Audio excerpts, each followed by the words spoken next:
Hi friends, ನಮಸ್ತೆ ಎಲ್ಲರಿಗೂ. ವಿಜೀಸ್ ಕಿಚನ್ಗೆ ಸ್ವಾಗತ. ಹೇಗಿದ್ದೀರಾ ಎಲ್ಲರೂ? ಐ ಹೋಪ್ ಎಲ್ಲರೂ ಚೆನ್ನಾಗಿದ್ದೀರಾ ಅನ್ಕೋತೀನಿ. ನಾನಿವತ್ತು ಸೀಸನಲ್ ರೆಸಿಪಿ ಅಂದರೆ ಮಾವಿನ ಹಣ್ಣಿನಿಂದ ಒಂದು ಡೆಸರ್ಟ್ ಮಾಡ್ತೀನಿ. ಮ್ಯಾಂಗೋ ಹಣ್ಣಿನ ಮೌಸೆ ಅಂದರೆ ಮ್ಯಾಂಗೋ ಮೌಸೆ ಮಾಡಿದ್ದೀನಿ. ಇದಕ್ಕೆ ನಾನು ಮೊದಲಿಗೆ ಸ್ಟವ್ ಮೇಲೆ ಒಂದು ಪಾತ್ರೆ ಇಟ್ಕೊಂಡು ಅದಕ್ಕೆ ಒಂದು ಕಾಫಿ ಲೋಟದಲ್ಲಿ ಒಂದು 2.5 ಲೋಟದಷ್ಟು ಹಾಲು ಸೇರಿಸ್ಕೊತಾ ಇದ್ದೀನಿ. ಹಾಲು ಸೇರಿಸ್ಕೊಂಡಾದ್ಮೇಲೆ ಇದಕ್ಕೆ ಅದೇ ಅಳತೆನಲ್ಲಿ ಒಂದು 3/4 ಕಪ್ಪಷ್ಟು ಸಕ್ಕರೆ ಸೇರಿಸ್ಕೊತೀನಿ. ಒಂದು ಲೋಟ ತೊಗೊಂಡಿದ್ದೀನಿ, ಫುಲ್ ಹಾಕ್ಕೊಳ್ಳಲ್ಲ, ಒಂದು 3/4 ಕಪ್ಪಷ್ಟು ಸಕ್ಕರೆ ಸೇರಿಸ್ಕೊತೀನಿ. ಸೇರಿಸ್ಕೊಂಡು ಇದನ್ನ ಚೆನ್ನಾಗಿ ಬಿಸಿ ಹೋಗ್ಬಿಡ್ತೀನಿ. ಈಗ ತಣ್ಣಗಿರೋ ಹಾಲು, ಕಾಯಿಸಿ ತಣ್ಣಗಾಗಿರೋ ಹಾಲಿಗೆ ಒಂದು ಅರ್ಧ ಲೋಟ ಹಾಲು, ಕಾಫಿ ಲೋಟದಲ್ಲಿ ಅರ್ಧ ಲೋಟ ಹಾಲು ತೊಗೊಂಡು ಅದಕ್ಕೊಂದು 2 ಟೇಬಲ್ ಸ್ಪೂನಷ್ಟು ಕಸ್ಟರ್ಡ್ ಪೌಡರ್ ಹಾಕಿ ಚೆನ್ನಾಗಿ ಮಿಕ್ಸ್ ಮಾಡ್ಕೊಳ್ತಾ ಇದ್ದೀನಿ. ಗಂಟಿಲ್ಲದೆ ಇರೋ ಥರ ಮಾಡ್ಕೋಬೇಕು ಇದನ್ನ ನೀಟಾಗಿ. ಆ ಥರ ಮಾಡಿ ಮಿಕ್ಸ್ ಮಾಡಿಟ್ಟಿದ್ದೀನಿ. ನೋಡಿ, ಈಗ ಇದು ಹಾಲು ಕುದ್ದಿದೆ, ಚೆನ್ನಾಗಿ ಕುದ್ದು ಕಾಯ್ದ ಮೇಲೆ ಉಕ್ಕು ಬಂದಿದೆ. ಇದನ್ನ ಸ್ವಲ್ಪ ಚೆನ್ನಾಗಿ ಮಿಕ್ಸ್ ಮಾಡ್ಕೊತಿದ್ದೀನಿ ನಾನಿವಾಗ. ನೀವು ಯಾವಾಗಲೂ ಒಂದೇ ಥರ ಮ್ಯಾಂಗೋ ಅಥವಾ ರಾ ಮ್ಯಾಂಗೋ ತಿನ್ನೋದಕ್ಕಿಂತ ಈ ಥರ ಡಿಫ್ರೆಂಟಾಗಿ ಮಾಡಿದ್ರೆ ಮನೆಯವರು ಮಕ್ಕಳು ಖುಷಿಪಟ್ಟು ತಿಂತಾರೆ. ತಿನ್ನೋಕೆ ನಮಗೂ ಚೆನ್ನಾಗಿ ಟೇಸ್ಟಿಯಾಗಿರುತ್ತೆ, ಮಾಡೋಕ್ಕೂ ಖುಷಿ ಇರುತ್ತೆ. ನಾವು ಕಸ್ಟರ್ಡ್ ಪೌಡರ್ ಏನು ಹಾಲಲ್ಲಿ ಮಿಕ್ಸ್ ಮಾಡಿ ಇಟ್ಕೊಂಡೆ ಅದನ್ನು ಈಗ ಕಾಯಿಸಿರೋ ಹಾಲು ಜೊತೆಗೆ ಹಾಕ್ಕೊಂಡು ಮಿಕ್ಸ್ ಮಾಡ್ಕೊತಿದ್ದೀನಿ. ಇದನ್ನ ಮಾಡೋವಾಗ ಸ್ಟವ್ನ ಫುಲ್ ಸಿಮ್ಮಲ್ಲಿ ಇಟ್ಕೊಂಡು ಕೈ ತಿರುಗಿಸ್ಕೊತಿರ್ಬೇಕಂದ್ರೆ ತಿರುಗಿಸ್ತಿರ್ಬೇಕು, ತಳ ಸೀದೋಗ್ಬಿಡುತ್ತೆ, ಇಲ್ಲ ಗಟ್ಟಿ ಆಗಿರೋದು ಗಂಟಾಗ್ಬಿಡುತ್ತೆ. ಹಂಗಾಗಿ ಇನ್ನು ಸ್ವಲ್ಪ ಸಿಮ್ಮಲ್ಲೇ ಇಟ್ಕೊಂಡು ಅವಾಗವಾಗ ತಿರುಗಿಸ್ಕೊಂಡು ಇವಾಗ ಈ ಥರ ಮಾಡ್ಕೋಬೇಕು. ಇದು ಕಡಿಮೆ ಅಂದರೆ ಇದು ಕುದಿಯೋಕ್ಕೆ ಶುರು ಮಾಡಬೇಕು, ಒಂದು 5ರಿಂದ 10 ನಿಮಿಷ. ಅಲ್ಲಿವರೆಗೂ ಇದನ್ನ ನೀಟಾಗಿ ಈ ಥರ ಮಿಕ್ಸ್ ಮಾಡ್ಕೋತಾ ಇರಬೇಕು. ನೀವು ಇನ್ನೂ ಯಾರೆಲ್ಲ ನನ್ನ ಚಾನಲ್ ಸಬ್ಸ್ಕ್ರೈಬ್ ಮಾಡ್ಕೊಂಡಿಲ್ಲ ದಯವಿಟ್ಟು ಸಬ್ಸ್ಕ್ರೈಬ್ ಮಾಡ್ಕೊಂಡು ನೋಡಿ, ವಿಡಿಯೋಗೊಂದು ಲೈಕ್ ಕೊಡಿ, ನಿಮ್ಮ ಫ್ರೆಂಡ್ಸ್ಗೆಲ್ಲ ಶೇರ್ ಮಾಡಿ. ಹೊಸ ಹೊಸ ಈಸಿ ರೆಸಿಪೀಸ್ಗಾಗಿ ವಿಜೀಸ್ ಕಿಚನ್ನ ಸಬ್ಸ್ಕ್ರೈಬ್ ಮಾಡ್ಕೊಂಡು ಫಾಲೋ ಮಾಡೋದನ್ನು ಮರಿಬೇಡಿ. ನಿಮ್ಮ ಅನಿಸಿಕೆ, ಅಭಿಪ್ರಾಯಗಳು, ಸಲಹೆ ಸೂಚನೆಗಳು ಏನೇ ಇದ್ದರೂ ದಯವಿಟ್ಟು ಕಮೆಂಟ್ ಬಾಕ್ಸಲ್ಲಿ ಹಾಕಿ.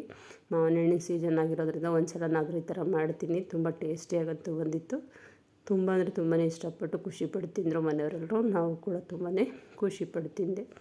ಇವಾಗ ನೋಡಿ, ಇದು ಇನ್ನೇನು ಕುದಿಯೋಕ್ಕೆ ಸ್ಟಾರ್ಟ್ ಆಗುತ್ತೆ. ಇದನ್ನ ನಾನೀಗ ಸ್ವಲ್ಪ ನೀಟಾಗಿ ಮಿಕ್ಸ್ ಮಾಡ್ಕೊತಿದ್ದೀನಿ. ಅಂದರೆ ಆವಾಗವಾಗ ಮಿಕ್ಸ್ ಮಾಡೋದ್ರಿಂದ ಗಂಟಾಗಲ್ಲ, ತಳ ಹಿಡಿಯಲ್ಲ. ಕಸ್ಟರ್ಡ್ ಪೌಡರ್ ಆಗಿರೋದ್ರಿಂದ ತಳ ಹಿಡಿಯೋ ಚಾನ್ಸಸ್ ಇರುತ್ತೆ, ಹಾಗೆ ಬಿಟ್ಟರೆ. ಹಾಗಾಗಿ ಚೆನ್ನಾಗಿ ಆವಾಗವಾಗ ಮಿಕ್ಸ್ ಮಾಡ್ಕೊತಾ ಇರಬೇಕು. ಇದು ಚೆನ್ನಾಗಿ ಕುದಿಯೋಕ್ಕೆ ಸ್ಟಾರ್ಟ್ ಆಗಬೇಕು. ಮತ್ತು ಇದು ಮನೆಯಲ್ಲಿ ನಾವು ಆಚೆಯಿಂದ ಮ್ಯಾಂಗೋ ರೆಸಿಪಿ ಅದು ಇದು ತರಿಸ್ಕೊಂಡು, ಈಗ ಮ್ಯಾಂಗೋಯಿಂದ ಎಷ್ಟೊಂದೆಲ್ಲ ಡಿಶಸ್ ಮಾಡ್ತಾರಲ್ವ, ಔಟ್ಸೈಡ್ ಹೋಗಿ ಅಲ್ಲಿ ಇಲ್ಲಿ ತಿಂದು ಕುಡಿದು ಮಾಡೋದಕ್ಕಿಂತ ಮನೆಯಲ್ಲೇ ಈ ಥರ ಮಾಡಿಕೊಂಡ್ರೆ ಒಳ್ಳೆ ಟೇಸ್ಟಿಯಾಗಿರುತ್ತೆ. Home food always healthy. ಇದು ಕುದಿಯೋಕ್ಕೆ ಸ್ಟಾರ್ಟ್ ಆಗಿದೆ ನೋಡಿ, ಚೆನ್ನಾಗಿ ಕುದೀತಾ ಇದೆ. ನೀಟಾಗಿ ಒಂದು ಕುದಿ ಚೆನ್ನಾಗಿ ಕುದಿಯೋ ಥರ ಫುಲ್ ಸಿಮ್ಮಲ್ಲಿ ಇಟ್ಕೊಂಡಿದ್ದನ್ನ ಕುದಿಸ್ಕೊಂಡಿದ್ದೀನಿ. ಆಲ್ಮೋಸ್ಟ್ ಇದು ರೆಡಿ ಆಯ್ತಾ ಬಂದಿದೆ. ಇವಾಗ ನೀವು ಇನ್ನೂ ಏನೇನು ನಿಮ್ಮ ಅನಿಸಿಕೆಗಳು, ಅಭಿಪ್ರಾಯಗಳು, ಸಲಹೆ ಸೂಚನೆಗಳು ಏನೇನಿರುತ್ತೆ ಇದನ್ನು ನೋಡಿ ನೀವು ಒಂದು ಸಲ ಮಾಡಿ ಏನು ಅನ್ನಿಸ್ತು ಅನ್ನೋದನ್ನು ಕಮೆಂಟ್ ಬಾಕ್ಸಲ್ಲಿ ದಯವಿಟ್ಟು ಹಾಕಿ. ನೋಡಿ, ಈಗ ಕುದಿಯೋಕ್ಕೆ ಶುರುವಾಗಿದೆ. ಸಿಮ್ಮಲ್ಲಿ ಇಟ್ಕೊಂಡಿರೋದ್ರಿಂದ ಕುದಿಯೋದು ಸ್ವಲ್ಪ ಲೇಟ್ ಆಯಿತು. ಹೈ ಊರಲ್ಲಿ ಇಟ್ಕೊಂಡ್ರೆ ತಳ ಸಿದ್ಬಿಡುತ್ತೆ. ಹಂಗಾಗಿ ನಾನು ಸಿಮ್ಮಲ್ಲಿ ಇಟ್ಕೊಂಡು ನೀಟಾಗಿ ಪೇಷನ್ಸಿಂದ ಮಾಡ್ತಿದ್ದೀನಿ. ಈಗ ಇದು ಆಲ್ಮೋಸ್ಟ್ ರೆಡಿ ಆಯ್ತಾ ಬಂತು. ಇವಾಗ ನೋಡಿ, ಚೆನ್ನಾಗಿ ಕುದ್ದಿದೆ. ಈಗ ಚೆನ್ನಾಗಿ ಮಿಕ್ಸ್ ಮಾಡಿಕೊಂಡು ಆಫ್ ಮಾಡಿದ್ದೀನಿ. ಈಗ ನಾನು ಒಂದು ಮಿಕ್ಸಿ ಜಾರ್ಗೆ ಒಂದು ಮಾವಿನ ಹಣ್ಣು ಸ್ವಲ್ಪ ಭಾಗ, ಒಂದು 1/4 ಭಾಗ ಸೇರಿಸ್ಕೊಂಡು ಅದು ಸ್ವಲ್ಪ ಸಕ್ಕರೆ ಹಾಕ್ಕೊಂಡು ಇದನ್ನ ಪೇಸ್ಟ್ ಥರ ಮಾಡ್ಕೊಂಡಿದ್ದೀನಿ. ನೋಡಿ, ಈಗ ಈ ಥರ ಪೇಸ್ಟ್ ಆಗಿದೆ. ಒಂದು ಮಾವಿನ ಹಣ್ಣು ತೊಗೊಂಡು ನೀಟಾಗಿ ತೊಳೆದ್ಬಿಟ್ಟು ಸಿಪ್ಪೆ ತೆಗೆದು ಸ್ವಲ್ಪ ಸಣ್ಣ ಪೀಸಸ್ಸಾಗಿ ಕಟ್ ಮಾಡ್ಕೊಂಡು ಇಟ್ಕೊಂಡಿದ್ದೀನಿ. ಕಂಡೆನ್ಸ್ ಈಗ ನಾವು ಏನು ಕಸ್ಟರ್ಡ್ ಪೌಡರ್ ಹಾಕ್ಬಿಟ್ಟು ಹಾಲಲ್ಲಿ ಇದು ರೆಡಿ ಮಾಡ್ಕೊಂಡು ಅದು ಸ್ವಲ್ಪ ಹಾಕ್ಕೊಂಡಿದ್ದಕ್ಕೆ ಮಿಕ್ಸಿ ಜಾರ್ಗೆ ಸ್ವಲ್ಪ ರುಬ್ಕೊಂಡಿದ್ದನ್ನ ಒಂದು ಗ್ರೇವಿ ಥರ ಮಾಡ್ಕೊಂಡಿದ್ದೀನಿ. ಈಗ ರೆಡಿ ಆಗಿದೆ. ಇದನ್ನ ಸರ್ವ್ ಬೌಲ್ಗೆ ಹಾಕಿ ತೋರಿಸ್ತೀನಿ. ಇವಾಗ ನಾವು ಏನು ರೆಡಿ ಮಾಡಿಟ್ಕೊಂಡಿದ್ವಲ್ಲ ಅದೊಂದು ಟೇಬಲ್ ಸ್ಪೂನ್ ಹಾಕ್ಕೊಂಡಿದ್ದೀನಿ. ಇದಕ್ಕೆ 1ರಿಂದ 1.5 ಟೇಬಲ್ ಸ್ಪೂನು. ಇವಾಗ ಇದ್ರ ಮೇಲೆ ನಾನು ಸಣ್ಣದಾಗಿ ಕಟ್ ಮಾಡ್ಕೊಂಡಿರೋಂಥ ಮ್ಯಾಂಗೋ ಪೀಸಸ್ ಸೇರಿಸ್ಕೊತೀನಿ.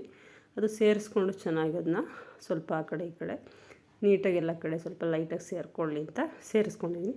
ಈಗ ಮತ್ತೆ ನಾನು ಕಸ್ಟರ್ಡ್ ಪೌಡರು ಇದೆಲ್ಲ ಹಾಕಿ ಮಿಕ್ಸ್ ಮಾಡಿ ಇಟ್ಕೊಂಡಿದ್ನಲ್ಲ ಅದೊಂದು 2 ಟೇಬಲ್ ಸ್ಪೂನಷ್ಟು ಇದ್ರ ಮೇಲೆ ಸೇರಿಸ್ಕೊತಿದ್ದೀನಿ.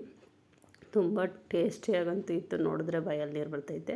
ಈಗ ಇದಿಷ್ಟು ಬೌಲ್ ಫುಲ್ ಆಗ್ತಾ ಬಂತು. ಇವಾಗ ಇದ್ರ ಮೇಲೆ ನಾನು ಮ್ಯಾಂಗೋದು ನಾವು ಒಂದು ಇದ್ರ ಥರ ಒಂದು ಲಿಕ್ವಿಡ್ ಥರ ಏನು ಪೇಸ್ಟ್ ಮಾಡ್ಕೊಂಡಿದ್ವೋ ಅದನ್ನು ಇದರ ಮೇಲೆ ಸೇರಿಸ್ಕೊತಿದ್ದೀನಿ. ಅದನ್ನು ಮಧ್ಯದಲ್ಲಿ ಕರೆಕ್ಟಾಗಿ ಒಂದು ಇದಕ್ಕೆ ಬರೋ ಥರ ಅಡ್ಜಸ್ಟ್ ಮಾಡ್ಕೊತೀನಿ. ಇದ್ರ ಮೇಲೆ ನಾನೀಗ ಮತ್ತೆ ಮಾವಿನ ಹಣ್ಣು ಕಟ್ ಮಾಡಿರೋಂಥ ಸಣ್ಣ ಸಣ್ಣ ಸ್ಲೈಡ್ಸ್ ಪೀಸಸ್ ಏನಿದೆ ಆ ಪೀಸ್ ಕೂಡ ಸ್ವಲ್ಪ ಸೇರಿಸ್ಕೊತೀನಿ. ಇದಕ್ಕೆ ಸ್ವಲ್ಪ ಬಾದಾಮಿ ಹಾಕ್ಕೋಬೋದು, ನಿಮ್ಗೆ ಇಷ್ಟ ಆದರೆ ಗೋಡಂಬಿ ಕೂಡ ಸೇರಿಸ್ಕೊಳ್ಳಿ. ನಿಮ್ಗೆ ಏನು ಇಷ್ಟ ಆಗುತ್ತೋ ಸೇರಿಸ್ಕೊಂಡು ನೀವು ಇದನ್ನು ರೆಡಿ ಮಾಡ್ಕೋಬೋದು. ಈಗ ನೋಡಿ, ಆರಾಮಾಗಿ ರೆಡಿಯಾಗಿದೆ ಮ್ಯಾಂಗೋ ಮೌಸೆ, ಮಾವಿನ ಹಣ್ಣಿನ ಮೌಸೆ. ತುಂಬ ಟೇಸ್ಟಿಯಾಗಿ ಬಂದಿತ್ತು. ನೀವು ಒಂದು ಸಲ ಮನೇಲಿ ಟ್ರೈ ಮಾಡಿ ಫ್ರೆಂಡ್ಸ್. ಹಾಗೆ ಹೇಗೆ ಬಂತು ಅಂತ ಕಮೆಂಟ್ ಮೂಲಕ ಹೇಳೋದನ್ನಂತ ಮರಿಬೇಡಿ. ತುಂಬ ಟೇಸ್ಟಿಯಾಗಿತ್ತು, ಮಕ್ಕಳು ಇಷ್ಟಪಡ್ತಾರೆ. ಈ ವಿಡಿಯೋ ನೋಡಿದ್ದಕ್ಕಾಗಿ ಧನ್ಯವಾದ. ನೀವು ಒಂದು ಸಲ ಮಾಡ್ತೀನಿ ಫ್ರೆಂಡ್ಸ್.